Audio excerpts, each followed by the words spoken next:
All right, so sorry about that. Hi, everyone. This is Victoria Nalule, and today's webinar is going to focus on how African countries are responding to energy transitions. So in this webinar, we have 3 guests, including Mr. Marvin Tumsime, who is from Uganda, Mr. Cosmos Naik Nwendu, who is from Nigeria, and Mr. Peter Rek, who is from South Sudan. So the 3 panelists are also contributors to the African Energy Transition book, which I'm editing. And today they'll take us through their chapters, but specifically drawing examples from the 3 countries or from their own countries where they're coming from. So as we're waiting for Peter and Cosmos, I would like Mr. Marvin to briefly introduce himself, and then he can start off with the discussion. Marvin, could you please introduce yourself? Yes, can you hear me now? Yes, I can hear you very well. Oh, fantastic.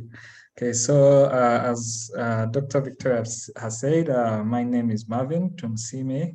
Thank you for having me on this panel today, and also for inviting me to participate in this.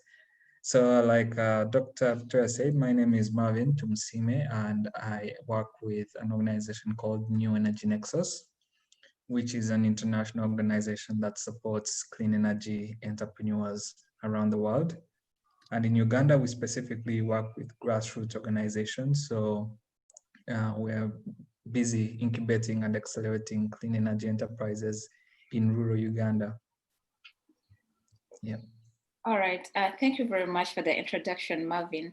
So today we want to focus on how Uganda is responding to energy transitions, and understand in your chapter, you really discuss lots of initiatives with respect to clean energy in Uganda, and the fact that you're also in practice, it will give our participants and viewers a good idea of what's happening in Uganda. So could you please start off your discussion? You can share your slides. Just a minute, let me. Okay. You co-host. All right. Okay, let me share my slides.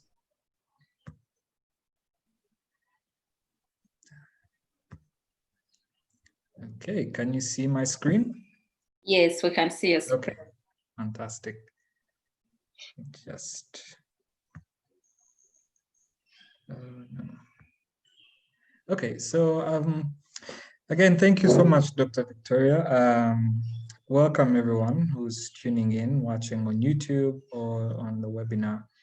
And as Victoria has just said, I am basically in practice. I'm a practitioner in Uganda, more especially in clean energy access, and also more especially on decentralized clean energy access in terms of small scale products like solar lanterns and cookstoves.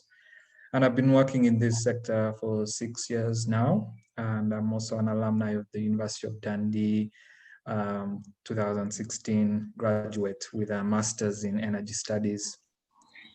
So my purpose here today is basically to give you an overview of the clean energy situation in Uganda, specifically on the small scale renewable energy products, and how far we're coming along in terms of the strides, the challenges, and also the opportunities that are existing for Uganda in general.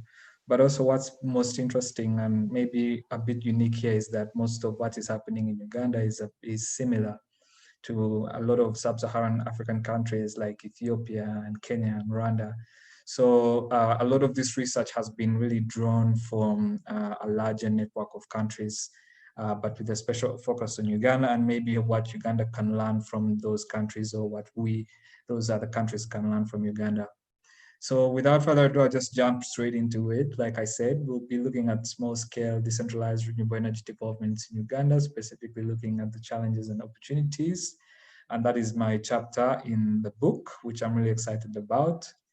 Today we'll be talking about only 3 major things, which is the overview of the constraints that we are currently experiencing as a country in our stride to achieve a low carbon economy, but also ways we can be on track to a fuller transition, and the transition needs that are needed for that change. So giving like an introduction and overview of the situation, over 90% of Uganda's domestic energy demand is made by tree biomass, which means trees are being cut rapidly to create energy for household use and also industrial use at a small and large scale level. And we know that the overdependence on the tree biomass is unsustainable because the rate at which we regenerate trees or the rate at which we reforestate is not as high. So if trees are being cut, that means there's not many that are being planted. And this is further worsened by population growth, which is slowly outpacing tree generation. Based on statistics and projections, we're projected to balloon to about 70 million by 2040. And right now we're only in the 40 million range in terms of population. So that's quite a big number. And approximately 15 have access to electricity, which is also a very, very small number. And our topic here today is indoor air pollution. And we know that statistics are telling us that 4 million die on average globally from indoor pollution. And these studies have been done by the Global Alliance for Cook Stoves and different other organizations that are really into statistics and tracking these indicators. Something that is also similar in a Ugandan context, but also different African sub-Saharan context, is that most of our low-income populations are in rural settings, which means access to the grid is almost zero or very, very limited. And so we're seeing a gap here that is being filled in by consumables, particularly improved cook stoves and solar lanterns and non-electric water filters, which are really small products, but can have a really lasting impression on someone's livelihood. So the focus of my chapter really was looking at affordability, distribution, and awareness for these products, which are really now starting to gain momentum in the country because not only are they affordable, but the people who, SMEs, organization companies that are really pushing for these products are really providing them at terms that are really favorable to the end users. So let's jump straight into the constraints. I want to talk a bit about counterfeits, which is a very big occurring problem in the country. You find that there are very many products on the market that are often untested, very unregulated and not of standard, and look very, very much like the genuine products that you see, like for example, from Delight. So a typical end user won't really catch the difference. They'll probably look at the product and think this is very genuine, so let me buy it, but they do not know that the product might probably get issues, and when those issues come, there won't be any form of guarantee or warranty. So, these counterfeits are very rampant in the market, and they're leading to a high distortion, and often they outcompete the genuine products, which are really working hard to be on the market. And these reports and these occurrences have been reported in various media like the World Bank, New Vision right here in Uganda. And this calls for more testing facilities and also a stronger certification system. And we have bodies like CRIC, which is affiliated with Makerere University, that is kind of doing this work in testing. Another obvious constraint is over-reliance on tree biomass, which I just talked about. Specifically in rural settings, we're seeing many households still using firewood on the popular now three-stone method. And what is really disadvantageous about this method is that it does not trap any heat. So a lot of heat is being lost. Food is taking long to get prepared. And in the process, a lot of firewood is being used just to keep lighting that fire. So this is really not only bad for the environment, but it's also bad for our health in terms of the indoor pollution. Again, looking at a bigger context in sub-Saharan Africa, almost 70% depend on wood energy, and that is really higher in Uganda because 93% of the population is depending on wood energy. So firewood is of course readily available, although now it is a business, so there is actually a thriving local economy for firewood, people who sell firewood. But if it is very abundant in a neighborhood or within someone's backyard, then it's very easy for them to source that firewood. Looking at some of the ways and how we can really go into transition, I think we should now look at products, which is a very big focus. many studies have been done on this, and many companies are now trying to look at the way they're innovating with their products, specifically looking at the design and making sure that it's easy to move. If it is a very heavy product, then it won't be able to move. So that's why you see things like solar lanterns that are really used by farmers who keep working into the dusk hours of the night. So they need that light to just move it from the farm back home. And then, of course, we want to look at more social value adding products. These are technologies that can do more than one thing. So if it is a solar stove that is also being innovated by some companies in the country right now, this can also, I guess, kick two birds with one stone, for a simpler explanation of that. So one thing we can also do as with that, the economy is trying to do, is to solve the distribution challenge, because a lot, the products exist, but the way we're getting products to the rural areas is becoming a challenge, because most SMEs and most big time companies that are in solar lanterns are not really focusing a lot on rural areas, because these are really deemed unprofitable, and turnover won't be as much as when they're in an urban setting. So there should be, we need to come up with more incentives for SMEs to really go down into rural areas where they can sell products at terms that are favorable to them. And of course, products should not emit carbon as much as they can. We know that cook stoves can at least 40% have a 40% efficiency, but that's better than 0% efficiency in terms of carbon emission. Affordability, this is very key for getting products that we need to get on market. If the product is expensive, it's going to be really hard to really sell it, or for the acquirer to get it at terms that are favorable to them. So we're seeing a very big trend that has been here for decades. SMEs and companies that are providing solar home systems at pay-go rates, which are favorable for the consumer. So that has been a really growing trend, and we want to see more of that happening in the next few years if we're really on track to achieve a low carbon transition.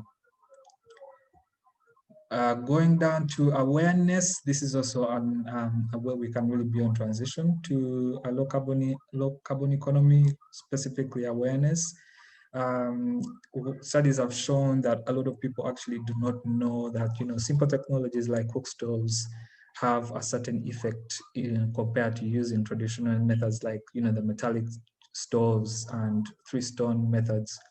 So by raising this awareness, then at least more people will be inclined to purchase or invest in a cook stove, even though it might be a bit expensive on the outlook, but knowing the eventual effects of it can also be really important. So that's also awareness. The government of Uganda has really been active on that. There've been a few campaigns that have been coming out of the last few years. The most popular one was Fumba Live, which literally translates to live longer when you cook sustainably. This was a campaign that had different cook stove manufacturers in the company that came together and did a really massive campaign awareness for their stoves. And this, can work rather than companies working on their own, because once you, bring resources together, then people are more inclined to buy a certain brand. So if anybody who had ever heard of the word Fumba Live automatically correlated that to being a really improved cook stove, and also terms a price that would be good for the person who would be interested in getting that stove. So funding is also a very big need. Obviously, this is a very hot topic in many energy circles. I've been listening to different webinars by Dr. Victoria, and a lot of talk has been funding, financing. And so this is also coming down to, decentralized renewable energy, because funding is needed to support on that subsidization of the end user prices. And we also know that there is a recent decline in international public fund flows, which means there's limited funding coming in. It might be still high, but it's still very limited and reducing, especially in regards to the capacity that we're trying to reach to, as much as possible, have 44 million people in a country using some form of clean energy. So that funding is needed if you want to subsidize the prices. That is also needed by the SMEs or the companies that are trying to do that. So I just here, if you see here closely, there is a table that compares, LMD perspective from a funder perspective. as to what challenges they have in regards to fundraising or looking for funding instruments that can help in subsidizing the price further below. And by LMD, what I mean here is a last mile distributor. So last mile distributors completely have issues to do with the minimum investment amounts that are too high. These are investment amounts that are required by the funders. These are really too high. Sometimes it's up to a tune of $200,000, and the company barely makes, $20,000 in a year, in a fiscal year. So that is very interesting, having such big amounts, which can only be qualified for by, a handful of companies in the country. Of course, collateral requirements are usually very unattainable. Interest rates become high for debt financing. The application process, there's a lot of paperwork back and forths, which really, I guess, turn off many people and becomes very laborious in a way. And funders are focused on technology silos rather than last mile distribution across multiple products. But looking on the other side, funders' perspectives think that transaction costs are high. Most of this money is coming from European economies or America. So those transaction costs are usually high. When you look at the exchange rates, that becomes a bit tricky. And the loans become too risky. Of course, if there's no collateral, then it's going to be really risky. And last mile distribution has always been deemed high risk because you can't be really sure that products will sell. And this is why we need to get now these conversations happening, because we need to make last mile distribution more feasible. And a few others like LMDs don't really track records. Data collection is a very big challenge, and some of these things really need to be addressed. In this slide, I try to bring in kind of the different partners that are currently very present in Uganda. And, we have the Shell Foundation, Philips, and then a few development partners like USAID, CEDA, and banks, which are actually very surprisingly active in renewable energy. Many people actually do not know that Stanbic Bank has a renewable energy incubator, which is actually really excelling. So if these opportunities are really looked at to more closely, then more people might be inclined to work with them.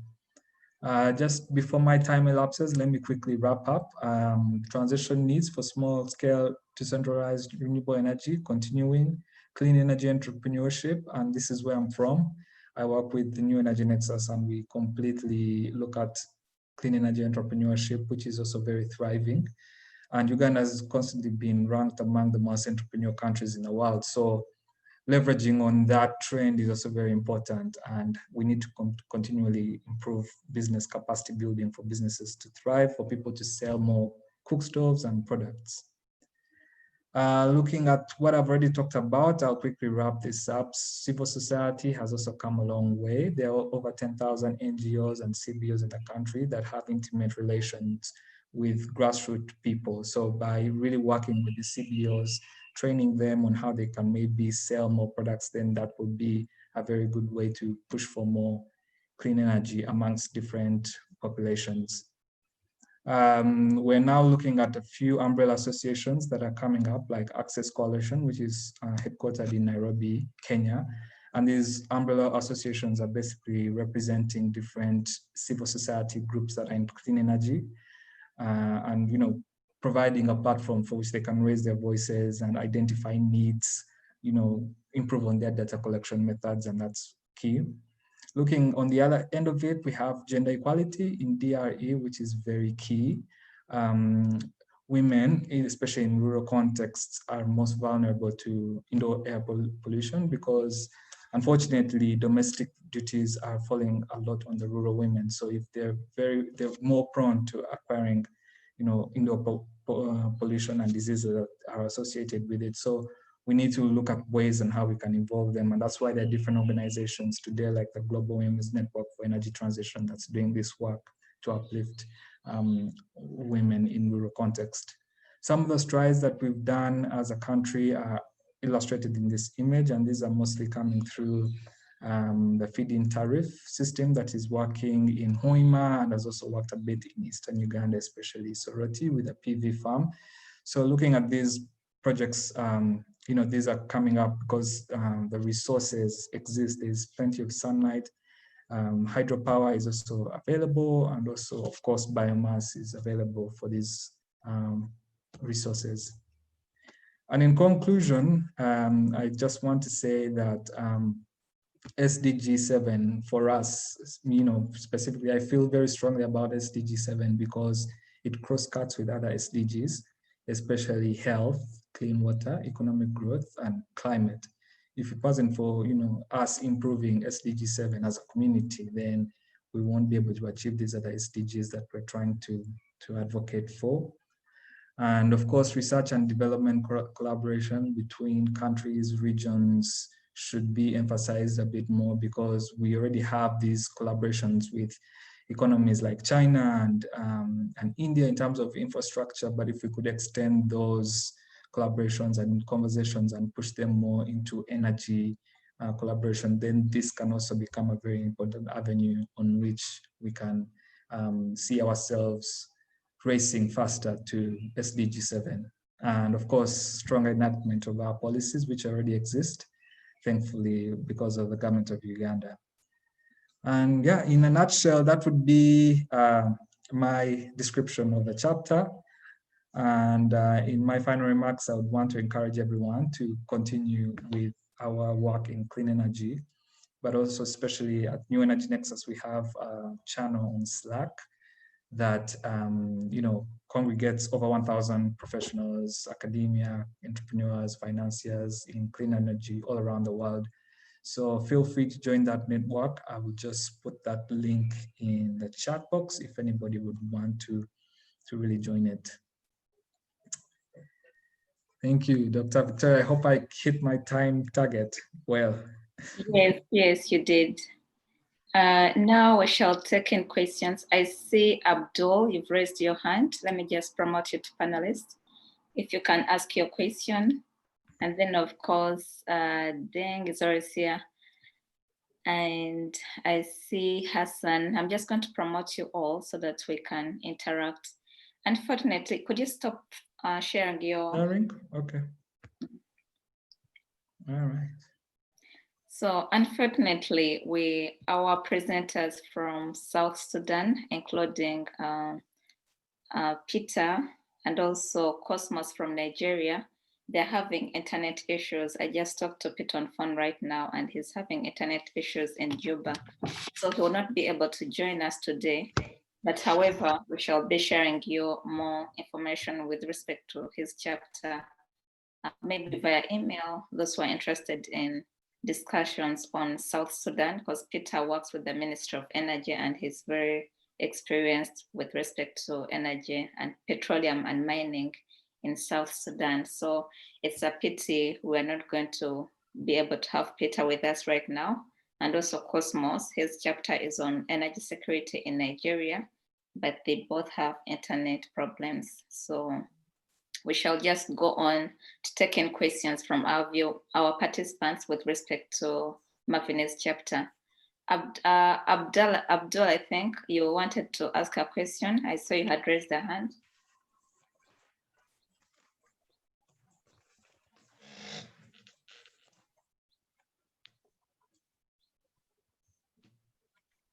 Okay, then do you have some comments? Not that much, but I just wanted to say thank you. I learned a lot on energy transition in Uganda. Unfortunately, we didn't hear anything from my fellows from Nigeria as well as South Sudan. Would have been really good to hear from them as well. It's really good too for our African brothers doing the research and coming up and putting things in action rather than we talking and complaining about energy transition is not happening in Africa, but we have resources. We need to take the knowledge back to our country so people can benefit from whatever natural resource and energy that we have to be tapped and be used. As we see today, oil prices are down. Other countries are not going to benefit, such as Uganda, which was supposed to be starting the exploration and exploitation of the natural resource oil. It's not going to be working right now, but hopefully things are going to be better. I really appreciate your presentation. I'm looking forward to hear more, and it's also reading your book soon. Thank you. All right. Thank you very much, Deng. Hassan and other participants, do you have comments or questions to Marvin? All right, as you think about your questions, I would address this question to Marvin because I think you are the first presenter we've had who's actually working with the local communities or the people on the ground with respect to clean energy and also the clean stoves you've mentioned. So I'd like your reaction on how are the local people taking the issue of energy transition, because as maybe as experts and also policymakers, we are aware of what's going on. But what about the people you're working with, the people in the communities who are using the stoves and everyone? Are they aware of the global move to transition to a low carbon economy? And if they are, what's their reaction? Yes, thank you, Victoria, for that question. Actually, that's a good question because what I can say to that is that over the years as we've interacted and worked with, grassroots organizations and their communities, a lot of them know about cookstoves, that's for sure. But when you go a bit technical and tell them about climate change and, have conversations with them about energy transition, that is really the least of their worries because as far as they know, they want to see the product, maybe acquire it and use it. But when it comes to the effects of climate change, a lot of people are not very educated on that. So what we've been doing on the ground is really just pushing for these products to be acquired by the people, for them to use them. And as much as we talk about climate change, yes, we'll talk about that, but it's for the products and they relate more with the diseases that are associated with things to do with indoor pollution and those kinds of sinuses. So when we're really communicating with people on the ground, it's really more important to look at the way you would sell any other typical product, whether it is a flask or a TV set or anything like that. But talking of clean energy, the transition in rural contexts, a lot of people don't necessarily understand the devastating effects of climate change. But for the civil society actors that we work with, especially the NGOs and the CBOs and the SACCOs, VSLA organizations, obviously they have to be sensitized about clean energy and the usefulness for it, because the people who are running these organizations are educated and are really fully aware of the devastating effects. Yeah, in a nutshell, I think that would probably be the observation we've seen so far. All right, and then also, because I would like to involve you more, since you are, like I mentioned, you're the only person we've had who's actually dealing with the local people and you're into this business. So in your opinion, what are the challenges for the local people? Because we know the challenges from the international perspective, from the government perspective, where we see there is lack of political will from government officials. But then for the local people who actually have to move things forward, what are the challenges of transition into a low carbon economy? Taking into consideration your experience working with them over the years. Okay, that's okay. So when I think about that, I want to now again go back to affordability in terms of acquiring these products, because the research that has been done and the webinars that I've been listening to over the last few weeks have been really talking about how, a lot of people are aware of the energy transition. But when it comes down to rural populations, it's usually affordability.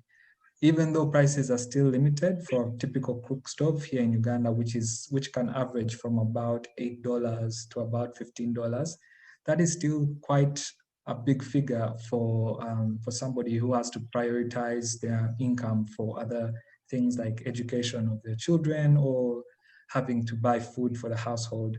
So affordability, obviously, once that is stifled, then there is limited ways that people can acquire the products in the longer term. So what a lot of companies, SMEs, donors are doing is this,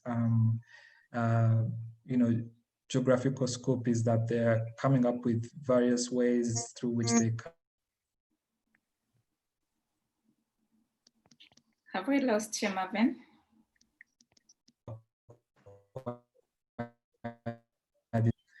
So I lost you there. Can you hear me now? Yeah, we can hear you now. Okay, sorry about that. I was just saying that, so most of the actors in this area, in this space, you know, SMEs, donors, civil society, they're now coming up with various end user financing mechanisms for people to acquire these products at terms that are favorable to them. And among them, which has really grown over the world, which is really decades long, is PAYGO system that is now being. All right. I think we've lost you again. But can you hear me? Can you hear me now? I lost you there. Yes. But yes. Okay, so just to wrap up my answer, yes, PAYGO is really coming into this space to enable more people acquire solar home systems, but also PAYGO is now going into cook stoves for people to acquire improved cook stoves at terms that are favorable to them. Yeah. All right, so I see Basil. Do you have a question? I see you've raised your hand. Yes, please go ahead and ask it. Okay, thank you very much for this opportunity, Dr. Victoria. Well, Mr. Marvin, when you're speaking about need for research and collaboration with other countries, can you hear me? Yes. We can hear you. Okay, you did mention that there is need for research and collaboration with other countries, and something about Uganda already trying to collaborate with countries like China, India. Could you elaborate a little bit on that? Did you come about getting in touch with them? What persons did you involve? What organizations and all? All right, as he's preparing to answer that, I see Abdusalam. Abdusalam, are you on? Because I see you've been raising your hand for a long time. Do you have a question you want to address to Marvin? Yes, hi, how are you everyone? I'm from Nairobi, Kenya, Marvin.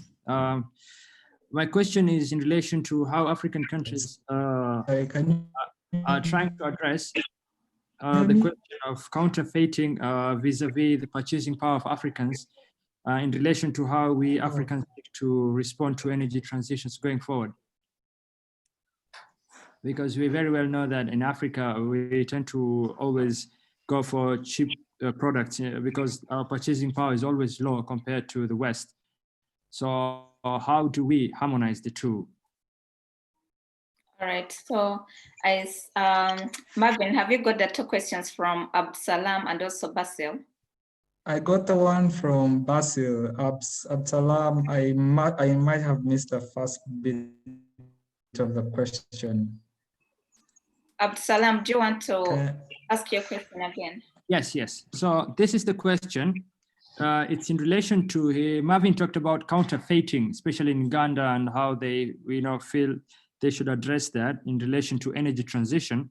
So I'm just wondering as to how do you address the question of counterfeiting when we very well know that in Africa, we always have the challenge of the purchasing power, because most of the products that we do import are low quality products that are not really environmental friendly. So how do you address the question of counterfeiting vis-a-vis the purchasing power of Africa in relation to energy transition for African countries?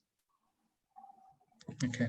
All right, so as you're addressing that, first address the two questions from Basil and also Absalam, and then afterwards we shall get a question from Deng, and I also see a hand from Abdul.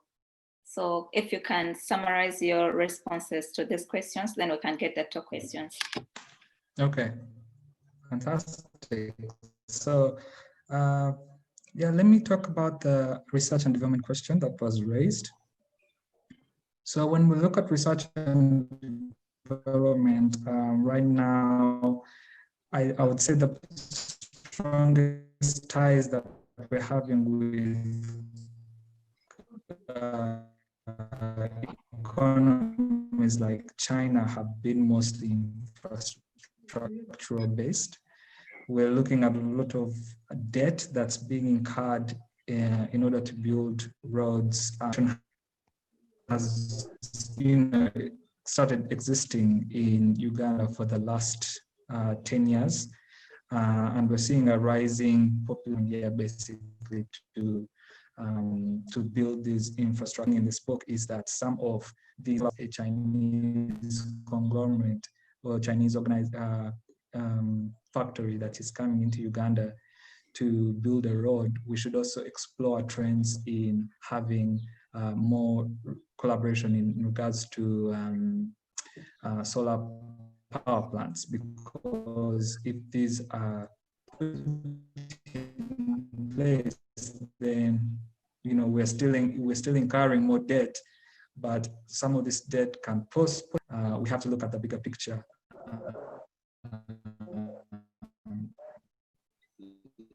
In terms of clean energy, but also that kind of clean energy investment that's necessarily being done as compared to infrastructure, even though infrastructure is a very key need for the economy.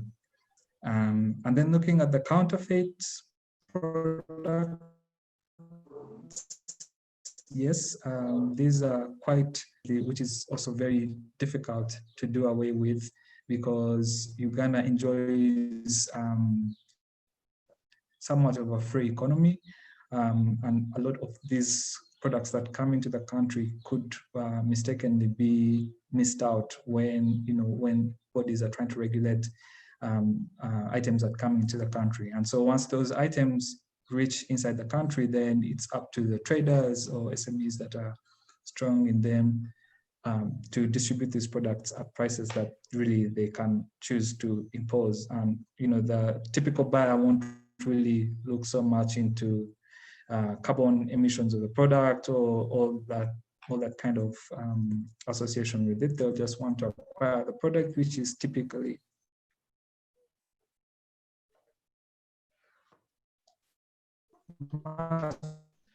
much cheaper. Marvin, so, lost your, as I said earlier on, I think we should emphasize. Victoria, can you hear me now?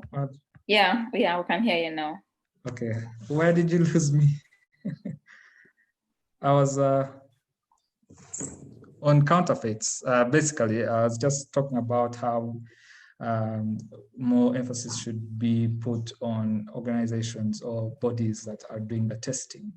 A very good example is CREEC, which is present in Uganda, which is CREEC Uganda, which is a organization affiliated with Makerere University that actually does testing for not only biomass related products, but also solar batteries and also solar panels.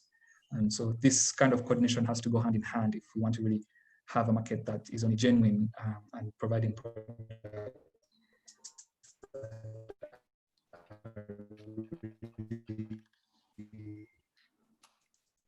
Marvin, your network is really, really bad, and we are running out of time. Hello? To the people. Okay.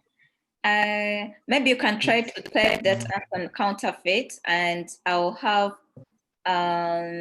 Abdul. Abdul, are you online? Abdul. Oh, hello. Can you hear me? Yeah, we can hear you. Yeah, I'm online. Good afternoon to you all. Hello. Good afternoon. Where are you calling from? I'm calling from Ghana.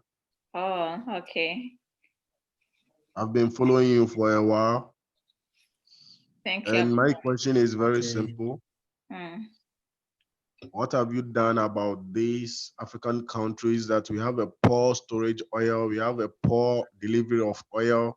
What have you done about it? Have you visited the African countries? The president sit and discuss with them and give them ideas and knowledge how to go about it without seeking any knowledge from other counterparts outside the country that they can manipulate their own oil and do well with that? Because we are still lacking. We have African countries, for instance, like Ghana here in the coast of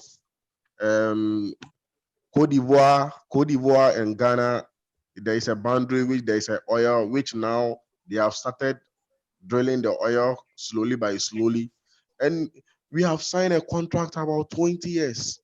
that they will drill the oil and they'll take the oil for that 20 years before they will leave the oil to Ghanaians. And this is very bad. So you being an expert, what are you doing about this? And what advice are you giving it to African leaders for them to have their own professionals that can drill oil and also serve their own country?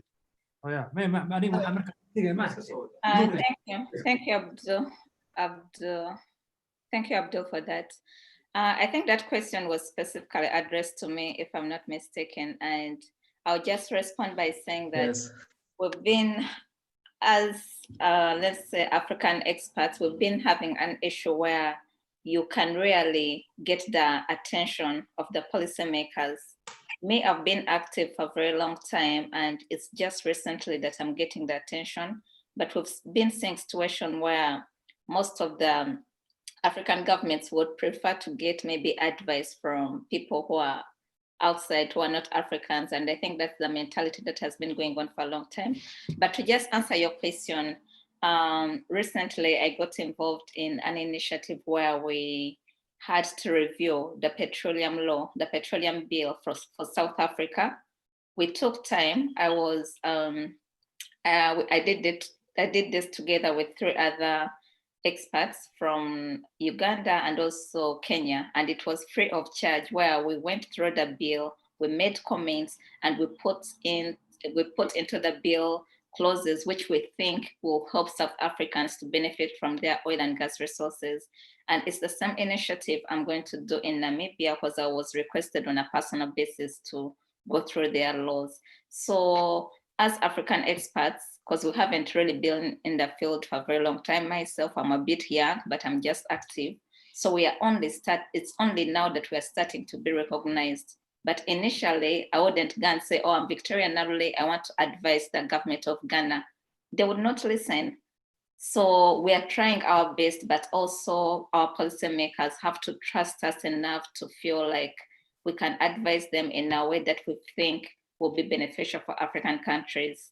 So that's what I'm doing myself on a personal basis, or taking personal initiatives to get involved in the policies, to review laws, and also make suggestions and advise them in a way I feel it will benefit Africans.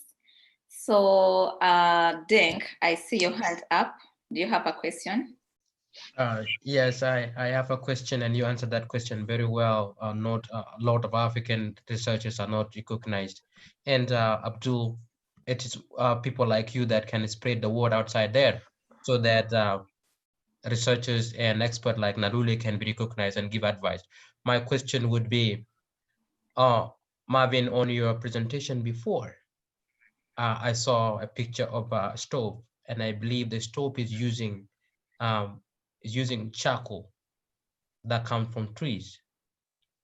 And in the energy transition, if we are cutting trees to use them for cooking on the stoves, are we not actually causing the environmental impact by cutting down trees?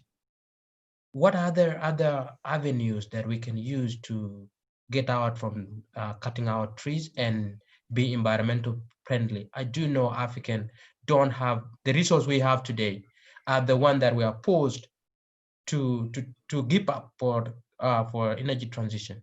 Are we actually transitioning if we are cutting trees? All right, as Marvin prepares to address that, Abdul, I would like to get your final remarks on the issue, because I think you raised a very important issue. Are you still online? Yes, please, I'm online. Have we answered your question, or do you have more suggestions on how we answered my question? You have answered my question perfectly. And the African politician will not seek advice, as you said clearly, and it's very true, because we lack advice. If we have been seeking advice from our own African experts, I think we have gone far ahead, because we refuse to listen to advices from them. That has made African drastically fallen in terms of oil. Because in Ghana, we have the oil factories, and now they are not running. They are dead. They are poor. They are not moving. They can't do anything. And me being lab sciences. I also deal with oil checking and oil testing, and also does with cocoa oil testing, and we export our results outside the country for them to give us the clarification. Then we give out their results. So in Africa here, we have a lot of oil companies here, and they are now running at loss because they are not working anymore, because they don't take advice from others. And it's true, this is the time for us to spread your name across Africa, not Africa, Ghana here, in Africa in general, for you to advise our leaders. So your answer to my question is perfectly answered. All right, thank you very much. Marvin, would you like to respond to Deng's question? And thank you very much, Abdul, for following all the webinars and for closely taking part in all the videos I've been organizing. Marvin, would you like to address Deng's question? Yes, thank you for that question, and Abdul, thanks for that as well. So of course, biomass is in a way unavoidable, because already the projections say that we're going to continue using biomass into the next 20, 30 years. But the big dilemma here is, how are we using that biomass? Are we using it sustainably or unsustainably? And currently, the trend at which we're using the biomass is unsustainable, because as much as we cut trees, we're not planting trees that are replacing those cut trees. And also looking at the different species of trees. I'm not a technical person, but studies have been done on the species of trees that can actually be grown for firewood, and those that can also be grown for just for the ecosystem. But the way we can maybe look at this is through the technologies that we're using the firewood or the tree biomass for. So traditionally in Uganda, many households have been using charcoal stoves, which are metallic and which use a lot of charcoal because they don't have any way they're trapping heat, and the essential ingredient for that is clay. But by using improved cook stoves, which contain clay liners inside the cook stove, you can still use charcoal, but the charcoal is burning much, much, much slowly. And it's not emitting any smoke because the clay is doing the job of trapping all that. It's trapping the heat, but also trapping the gaseous emissions that would have been released by a traditional stove. So that is also one of the more sustainable ways we can continue to use biomass.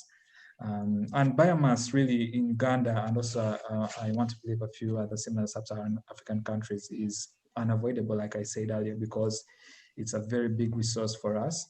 But the technologies that we have right now can only use biomass, which are the cook stoves. Yeah, in a nutshell, that's how I would think about it. All right, thank you very much, Marvin.